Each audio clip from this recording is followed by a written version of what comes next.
Good morning to all. I am Sonakshi Majumdar. Welcome to my YouTube channel. Today I am going to teach you class 6th SST History chapter 3 in the earliest cities. So take out your book and be ready. The story of Harappa. These old buildings very often have a story to tell. Nearly 150 years ago, railway lines were being laid down in Punjab, that is situated in Pakistan today. The engineers stumbled up on the site of Harappa. It seemed like a mound that was a rich source of ready made bricks of high quality. So they carried off thousands of bricks from the walls of the old buildings. They used these bricks to build railway lines. Many buildings were destroyed in this procedure. The archaeologists found the site about 80 years ago. They realized that this site was one of the oldest cities in the subcontinent.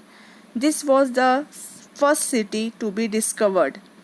All other sites from where similar buildings were found were described as Harappan. These sites and these cities developed about 4700 years ago. What was special about these cities? There were many cities which were divided into two or more parts. Generally, the part of the west was smaller but higher. This part is called citadel by archaeologists. The part of the east was larger but lower. This part is called the lower town. The walls of each part were made of baked bricks. These bricks lasted for thousands of years. The walls were made of bricks in an interlocking pattern, and that made the walls strong. In some cities, some special buildings were constructed on the citadel. For example, a very special tank was built in Mohenjo-daro, which was called the Great Bath by archaeologists. It was built with bricks coated with plaster and made watertight with a layer of natural tar. There were steps leading down to the tank from two sides. There were rooms on all sides. It was filled with water brought from a well. The water was drained out after use. It is estimated that the people of high rank took bath in this tank on special occasions. Fire altars are found in Kalibangan and Lothal, cities where sacrifices may have been performed. Elaborate storehouses are found in some cities like Mohenjo-daro, Harappa, and Lothal.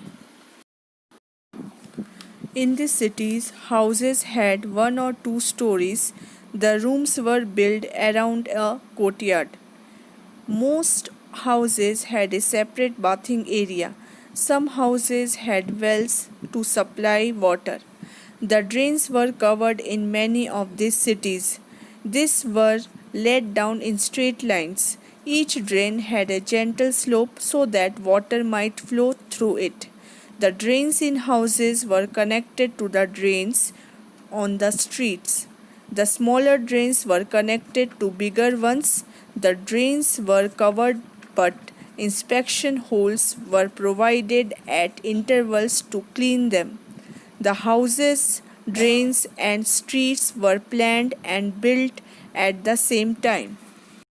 Life in the city. The people in the cities of Harappan were very busy. They were busy in planning the construction of special buildings in the city. These people were probably the rulers. It is also possible that the rulers sent people to distant places to get metal, precious stones, and other things of their choice. They have kept most valuable objects such as ornaments of silver and gold or beautiful beads for themselves. In these cities, there were scribes also who knew how to write, who helped prepare the seals. They perhaps wrote on other materials also that have not survived. Besides, there were men and women who were craft persons. They made all kinds of things in their own houses or in special workshops. People traveled distant regions. They returned with raw materials and perhaps stories and fiction. Many terracotta toys have been found in these cities.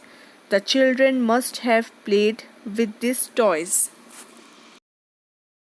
Most of things are made of stone, shell, and metal such as copper, bronze, silver, and gold. Bronze and silver were used to make weapons, tools, vessels, and ornaments. Perhaps the most striking finds are beads, weights, and blades. The people of Harappan also made seals out of stone. These rectangular seals have animals carved on them. Such people also made pots with beautiful black designs. Cotton was probably grown in Mehergarh for the first time about 7,000 years ago. Some pieces of cloth were found attached to the lid of a silver vase and some copper objects at Mohenjo-daro. Here, spider wools are also found, which were made of terracotta and finance. These were used to spin thread. Many of things were produced by the specialist. A person who is trained to do only one kind of work is called a specialist. Look at the illustration above and see how well the face is carved and how carefully the beard is shown. This must have been the work of an expert craft person. Every person could not be a specialist. We do not know whether only men were specialists or only women were specialists. Perhaps some men and women may have been specialists in their work. Raw materials are substances that we find naturally, such as wood or ores of metals. These are also produced by farmers or herders. The raw materials are used to produce finished goods. For example, cotton is a raw material produced by farmers that may be processed to make cloth. Some of the raw materials that the Harappans used were available locally, but many items had to be brought from distant places. Such items were copper, tin, silver, gold, and precious stones. Many people lived in the cities, the others lived in the countryside. They grew crops and reared animals. The food was supplied to craft persons, scribes, and rulers by those farmers and herders. We come to know from the remains of plants that the people of Harappan grew wheat, barley, peas, rice, pulses, sesame, linseed, and mustard. The plough was used to dig the earth for turning the soil and planting the seeds. Real ploughs were made of wood, so they have not survived. The toy models of these ploughs have been found. There was heavy rainfall in this region. So, for irrigation, water was stored and supplied to the fields when plants were growing. The people of the Harappans reared cattle, goat, sheep, and buffaloes. Water and pastures were available around the place where they lived. But in the dry summer months, they took large herds of animals to greater distance in search of water and grass. They also collected fruits, caught fish, and hunted wild animals. Dholavira city was located on Khadir Bait in the run of Kutch, where fresh water and fertile soil was available. Some of the Harappan cities were divided into two parts, but Dholavira was divided into three parts, and each part was surrounded with massive stone walls with entrance through gateways.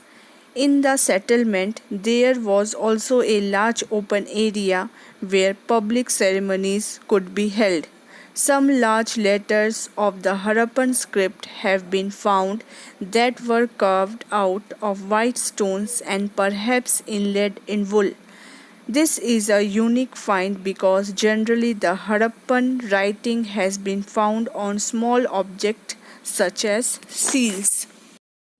The city of Lothal was situated beside a tributary of the Sabarmati in Gujarat, close to the Gulf of Kambat. It was situated near the areas where raw materials such as semi precious stones were easily available. This city was a center for making objects out of stone, shell, and metal. There was a storehouse in the city in which many seals and sealings were found. A building was found here that was used as a workshop for making beads, pieces of stones, half made beads, tools, and bead making and finished beads have been found here. The mystery of the end. We find the beginning of a major change around 3,900 years ago. Suddenly, people stopped living in many of these cities. Writing, seals, and weights were no longer used. The people stopped bringing the raw materials from distant regions. The garbage was piled up on the streets in Mohenjo-daro. The drainage system also broke down. The less impressive houses were built even over the streets.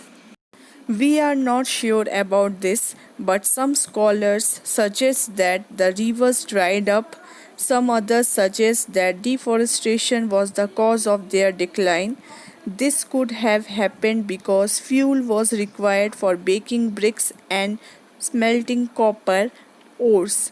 Besides, cattle, goat, and sheep may have been destroyed the green area by grazing. But none of this reason can explain the end of all the cities. Flood may have affected some of the areas. It seems that the rulers had lost their control over their regions. The effect of the change was quite clear. The sites in Sindh and Punjab, present day Pakistan, many people moved into a newer and smaller settlement to the east and the south. There were new cities that emerged about 1400 years later. Okay, students, that's all for today. This chapter is completed. Next chapter I will teach you in my next video. I will send you the PDF through which you can complete your notes, write in good handwriting, and complete your notes. Thank you.